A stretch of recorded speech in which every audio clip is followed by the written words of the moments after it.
Sometimes the most devastating truths come not from confrontation, but from what we uncover in silence. This story explores deceit, hidden affairs, and the subtle, patient power of a person who refuses to be manipulated. Hey friend, please subscribe. 1 second for you. Big deal for me. The first thing she said when she walked in, 9:42 a.m., hair messy, heels in hand, was, "Do we have any oat milk left?" Oat milk. Not sorry. Not I can explain. Not even don't be mad. Just oat milk. And I swear to you, for 3 whole seconds, I forgot how to speak. I was standing in the kitchen, still in last night's clothes, surrounded by pieces of what used to be our life. 2 mugs of untouched tea, a dinner I cooked and ate alone, and a chair I had knocked over at 3 a.m. after scrolling through her tagged photos like a lunatic. She hadn't come home. She hadn't called. And when I tried to track her phone, it pinged in a part of town I knew too well, where her ex used to live before he moved to Austin. Apparently, Austin still has a penthouse in Midtown now. She walked past me, cool as a corpse, opened the fridge, pouted. "Ugh, you didn't get groceries?" I watched her. I watched her like I was in a dream where someone replaced my wife with a stranger who had her face, but none of her guilt. "Where were you?" I asked. Not yelled. Not growled. Just asked. She froze, but only for a second. "I told you, I was with Jen." And here's the part that still makes my blood pressure spike. She said it while looking directly at a lipstick smear on her own wrist. Bright red. Her favorite shade. The one she said she only wore for him. That's when I knew 2 things. She had absolutely no intention of admitting anything. She had no idea what I had done while she was gone. See, I hadn't just waited up. I didn't cry. Well, okay, maybe a little. But only once. No, most of the night I spent doing something else. Something I didn't think I had the nerve for. Something that involved a trip to the attic, an old fireproof box, and a folded-up letter I never planned on opening again. Because that night, I needed answers. And sometimes, the truth doesn't come from your partner. Sometimes, it comes from what they tried to hide years ago. And what I found up there, it changed everything. She was in the shower when I opened the box. The same box I promised myself I'd never touch again. It had been tucked under insulation rolls in the attic for years, hidden behind old Halloween decorations and a broken suitcase we never threw out. I hadn't seen it since the week after our wedding, when she drunkenly told me not to dig through her past unless I wanted to hate her. At the time, I laughed. Now, standing there at 4:11 a.m. with shaky hands and a heart made of glass shards, I wasn't laughing. I pulled it down, coughing on the attic dust, barely noticing the splinter I got dragging it across the wood. The box wasn't locked. It never was. It didn't need to be. She knew I'd never go looking. I was too trusting. Too sweet. Her word, not mine. Inside, there were photos. Dozens of them. Most of them were harmless.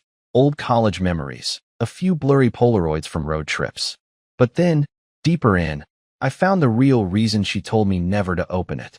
There was a letter. Folded 4 times. Written in her handwriting, but addressed to someone else. Quinn. Again. That name. The letter wasn't dated, but it didn't need a timestamp. The content said everything. It was raw, desperate, and devastating. She talked about how she regretted leaving him. How she felt like she had traded chaos for quiet. And now she wasn't sure she could live without the chaos. My name was in it. Once. In parentheses. Emmett is kind. But kindness isn't fire. I read that sentence 5 times before I could even blink. That's what I was to her. Kindness without fire. A lukewarm bath when she wanted to burn. That was when I realized something I hadn't dared to say out loud before. Maybe I was never the real choice. Maybe I was the safe bet after the storm. Downstairs, the water stopped. I quickly put everything back, closed the box, and shoved it behind the insulation again. But something in me had already cracked open. I wasn't furious. I wasn't even heartbroken yet. I was just numb. I sat at the edge of the attic stairs, listening to her hum a song she used to sing while making pancakes. Now she was humming it after a night with him. I didn't confront her. Not yet. I wanted to wait. I needed more than a gut feeling and a letter from the past. I needed her to lie to my face, again, so I could finally stop defending her in my own mind. And I didn't have to wait long. When she came out in her robe, towel drying her hair like she hadn't just disappeared overnight, I asked if she wanted to eat. She smiled, said, "Sure," and reached for her phone. I noticed her screen light up. I pretended not to look, but I saw the name. Not Jen. Not a coworker. Q. It was like she didn't even care anymore if I saw. So I smiled too. I made eggs. Toast. Even poured her orange juice like nothing had happened. Because I already knew what I was going to do next. And she would never see it coming. She didn't touch the eggs. She poked at them with her fork like they were some kind of puzzle, like maybe she expected them to spell out an apology. I watched her while pretending to scroll through my phone, and in those few quiet minutes, I realized something strange. I wasn't angry at her. Not in the way people expect. I didn't want to scream or throw plates or kick over chairs. I wanted her to keep lying. I needed her to. Because every fake word that came out of her mouth was permission for me to move forward with what I had planned. She finally broke the silence.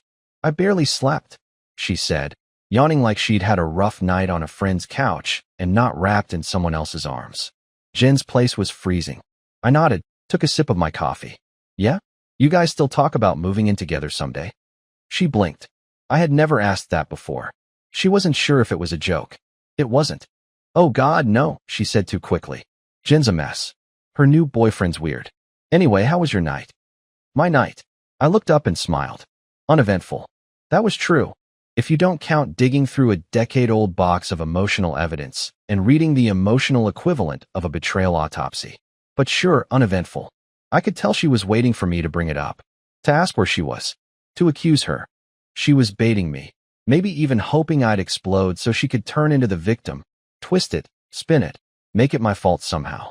But I didn't give her the satisfaction. I asked if she wanted to go to the farmer's market like we used to. She stared at me, unsure whether I was stupid or playing her game. That's the part she never understood. I've been quiet for years, not because I was weak, but because I was watching, storing things. And now, I was done storing. Because just before breakfast, while she was still upstairs blow-drying her hair, I sent a message. Not to her, not to Quinn, to someone else. And that message was going to change everything. That message I sent before breakfast wasn't dramatic. No threats, no confessions.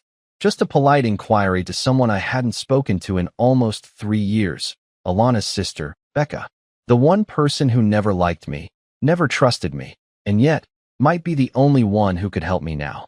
The message was simple. Hey, can I ask you something privately? It's about your sister. It's important. I didn't expect a reply so soon. But barely an hour after breakfast, as I was half pretending to clean the garage, my phone buzzed. Becca's name on the screen, followed by, I knew something was off. Call me. 6 words, and every one of them felt like a loaded weapon. I went out to the driveway, acting like I was throwing away old boxes, and hit call. Becca answered on the first ring, and before I could say a word, she said, She's seeing Quinn again, isn't she? My silence told her everything. She let out a sigh. Not surprised, just tired. She told me she ran into him a few months ago. Said it was nothing. But I've seen how she acts when she's lying. And if I ask too many questions, she cuts me off for weeks. I kept my voice steady. Do you know how long it's been going on? No idea, she said. But if she's bold enough to see him again, it's not new. We spoke for 8 minutes. That was all. But by the time I hung up, I had something I hadn't felt in a long time. Leverage. Not revenge. Not rage. Just quiet, patient power. The kind you don't swing like a hammer, but slide across the table like a loaded playing card. When I came back inside, Alana was on the couch with her laptop, typing fast, pretending to work. I saw her glance at my phone as I passed, the way you do when you're pretending not to care. That's when I left it. On the counter, screen up, unlocked. I wanted her to see Becca's name. And she did. Within minutes, she was suddenly tired. Needed to lie down. Laptop shut. Energy drained. She disappeared into the bedroom without saying much, but not before she asked, too casually. Everything okay with Becca? Yeah, I said. She's just checking in. Random. She nodded once. Forced a smile. Closed the door. That door might as well have been a vault sealing her inside her own lies. Because what she didn't know was that Becca had just agreed to help me with something else, something bigger. And I wasn't going to need proof. I was going to get a confession. She came out of the bedroom 3 hours later, makeup wiped off, hair tied up like she was trying to disguise herself as someone simpler. Someone harmless. She said she was hungry, but all she did was open the fridge, stare blankly, and close it again. She didn't ask about Becca this time, but I could feel her looking at me differently now, like I was carrying something behind my eyes that she couldn't read anymore. We sat in the living room with a movie playing. I can't tell you what it was. Some background noise, just enough to pretend we weren't watching each other. I scrolled aimlessly through my phone while she curled up at the other end of the couch with her knees pulled to her chest like a guilty teenager. At one point, she asked if I wanted to go away for the weekend. Random. She said we hadn't reconnected in a while, and maybe some time near the lake would be good for us. That's when I knew she was scared. I said sure, told her it sounded nice. And in that moment, I could tell she was trying to believe me. Maybe she even convinced herself I was clueless, that I was still orbiting around her like I always did. But underneath that surface, there was tension in the way she held her coffee mug, in the way her fingers kept pulling at a loose thread on the blanket, like the silence between us had grown too loud. Later that night, I did nothing. No confrontation, no hints, just routine. I made dinner, watched TV, cleaned the dishes, kissed her forehead, and went to bed early. And the next morning, that's when it happened. She sat across from me at the kitchen table, stirring her tea without sipping it, and said, out of nowhere, "Do you ever think people make mistakes just to feel something?" I didn't look up right away. I just asked, "What kind of mistake?" She shrugged. "Not always huge. Just moments where they forget who they are, or who they're supposed to be." It wasn't an admission, but it was close. Too close. The guilt was pushing through her skin like steam through a crack in a pipe. And I said nothing. I just let the silence hang in the air between us until she got up, walked away, and left her tea untouched. She thought she was in control again, that she'd thrown out just enough vulnerability to make me step closer. But I had already set something else in motion, something she wouldn't be able to sweet-talk her way out of. She didn't know I invited Becca for dinner. I told Alana that morning I was thinking about making something nice that night, something comforting. She nodded absent-mindedly, already halfway out the door for a made-up strategy session downtown. I didn't ask for details. I never do anymore. But I waited until I knew she'd be gone for at least a few hours, then sent the text. Tonight, 7 p.m. Please come. Becca replied with just a thumbs up, followed by a sentence that stuck with me the entire day. She won't know how to breathe. I set the table like it was any normal evening. Candles, wine, nothing fancy, but intimate enough to be unsettling. I could feel the weight of it as I prepared the food: rosemary chicken, mashed potatoes, the kind of meal Alana always says reminds her of the early years when we still talked about things that mattered. I did it on purpose. Familiar smells have a way of unearthing guilt. She came home at 6:49, coat in one hand, phone in the other, still mid-text. She looked up, saw the table, and froze for half a second. "What's the occasion?" she asked, setting her bag down too carefully. I told her we were having a guest. Nothing more. Her smile flickered. "Who?" I didn't answer. Just walked into the kitchen to check on the food. And that's when the knock came. She knew before she opened the door. I saw it in the way she paused, the sudden tightness in her shoulders. She pulled the handle slowly, like she could delay the moment from happening. But there was Becca, already 1 foot inside, eyes locked on her sister like a storm waiting to hit the shoreline. Becca didn't hug her, didn't say hello. She walked past her straight into the dining room and took a seat at the table like she'd lived here for years. Alana just stood in the foyer, holding the doorknob, like maybe if she didn't move, time would stop. The dinner was quiet at first. No one touched their wine. Alana kept trying to make conversation, weather, traffic, work nonsense, but it all fell flat. Becca only gave short answers. I said even less. I could feel Alana slowly unraveling from the inside, like someone being crushed under invisible weight. Finally, Becca put down her fork, looked at her dead in the eye, and said, "When were you going to tell him?" Alana's face went pale. She looked at me, then back at her sister. "Tell him what?" Becca smiled just a little. "Not kind, not cruel, just tired. Don't insult me." The room stayed still for what felt like forever. And then, for the first time, Alana didn't lie. She didn't speak either. She just lowered her eyes, hands in her lap, breathing shallow, trying to find a way out that didn't exist. Because there wasn't one. And I hadn't even shown them the second envelope yet. Neither of them noticed when I left the table. I walked upstairs slowly, like I had all the time in the world, opened the drawer in my desk, and took out the envelope. It was thin, light, but the kind of light that still feels heavy in your hand because of what it represents. When I came back down, they were both silent. Becca with her arms crossed.